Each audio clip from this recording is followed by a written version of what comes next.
Hello everybody! I am so happy because we're gonna make a delicious and moist Black Forest cake. Alright, for a Get to work.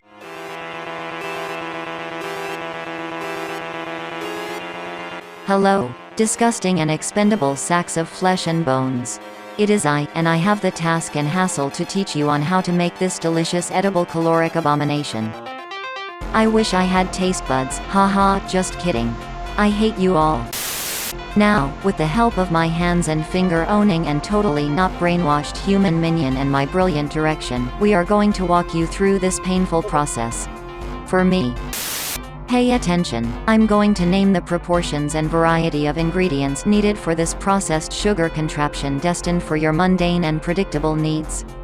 First, for the carbohydrate self-rising, spongy base, we'll need 500 grams or 4 cups of crushed and powdered triticum combined with a proportional amount of sodium hydrogen carbonate, 500 milliliters or 2 cups of liquid vegetable extracted triglycerides, 1000 grams of refined granulated sucrose, an extra 5 grams of sodium bicarbonate to catalyze and support the complicated chemical reactions your inferior human brain could not comprehend.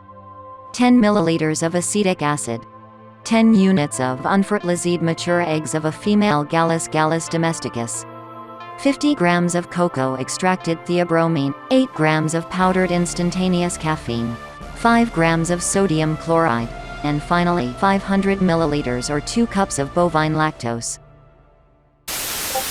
To put it simply, so your auditive's sensorial and information processing organs doesn't suffer a major breakdown, I am going to name the ingredients we are going to use for the next procedure in the most plain and casual way possible.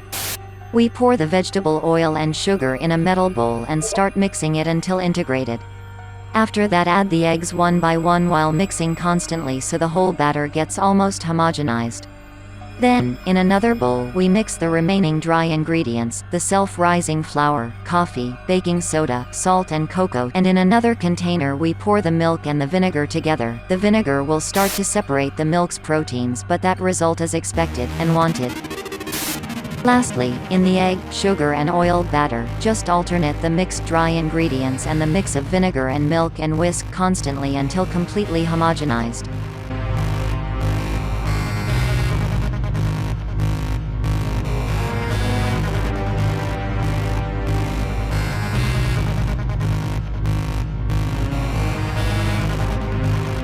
Cut the shape of 2 circles of white parchment paper of the same size of the mold's base, in this case, 24 centimeters diameter, and put them inside the molds before adding the batter.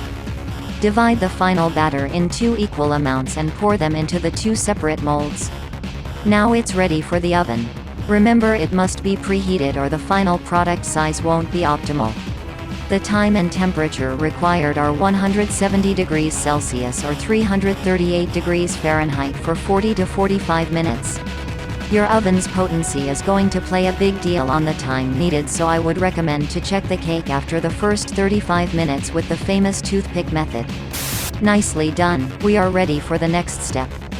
For the sugary chocolate-derived sludge, or as you call it, fudge, we are going to need 1 can or 395 grams of sucrose oversaturated lactose, 1 can or 60% water-reduced lactose, 30 grams of cocoa-derived powdered theobromine and 200 grams of cocoa-derived theobromine fat.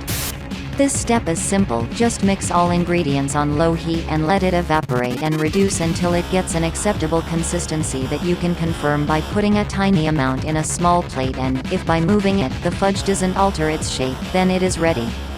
Just leave it there to cool off for around 5,400 seconds. For a simple syrup we just add 250 milliliters of oxidane, 250 grams of granulated refined sucrose and 40 milliliters of white rum or cherry liquor. Boil it for a couple of minutes. I'll let it cool off completely for posterior use. Now, for the last component, and thank Gabe it is, the strawberry and cherry jelly. We need 200 grams of fresh or frozen Fragaria times ananasa, it doesn't really matter. 50 grams of previously syrup-boiled or fresh Prunus avium, 200 grams of granulated semi-refined sucrose and a small stick of Cinnamomum verum. Like the last step, we just add all the ingredient into a small metallic pot and let it cook and evaporate so it get the recognizable jelly consistency. And we let it cool off for several dozens of minutes. We are almost done. For this sucrose and fattening constructs decoration, it is needed 800 milliliters of ice-cold concentrated lactose fat and 350 grams of granulated refined sucrose. You'll need to add small and almost microscopic pockets of air by applying mechanic movement to the fat with a special tool called a kitchen whisk, or also using an automated robotic arm with a kitchen whisk end. Once the heavy cream, as you call it, is rising, just add the sugar in small parts and wait for it to integrate completely. Be careful to not whisk for a longer time than necessary, or the botched result is going to be irreversible. Separate 2 small parts of the whipped cream and softly integrate them with both the fudge and the jelly respectively. It is important that all the elements have to be at the same ice-cold temperature, or else the result will become liquid and the afterwards decoration will be messy. Now for the assembly and decoration, you need to slice through the 2 cakes pieces so you have 4 layers in total, then place one in a base of your choosing, add a small amount of syrup and add the first filling, then repeat the same step by applying the second layer, some more syrup and then a bit of whipped cream, then put on the third layer, syrup again, the last filling, and finally put the fourth layer on top. This is the hardest part. To cover the whole cake with whipped cream, you need to grab a moderate amount of cream and carefully spread it all over the structure so it forms an external and even layer. Fortunately, my minion has the necessary experience and muscle memory to perform a decent job, and I totally didn't lobotomize him and implanted an artificial knowledge-inducing chip into his frontal lobe, allowing him to have the necessary skills and instructions to achieve a similar result. Get the whole cake to the fridge for 15 minutes and use a potato peeler to make some chocolate shavings for the almost final cake covering.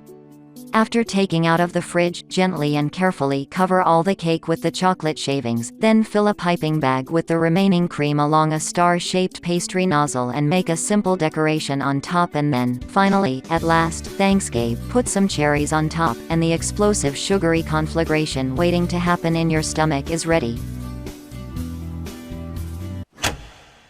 Alright. I'm done. I'm out of here. I wish this experience never to be repeated again in my immortal artificial life. Goodbye. To be honest, I do wish I have taste buds.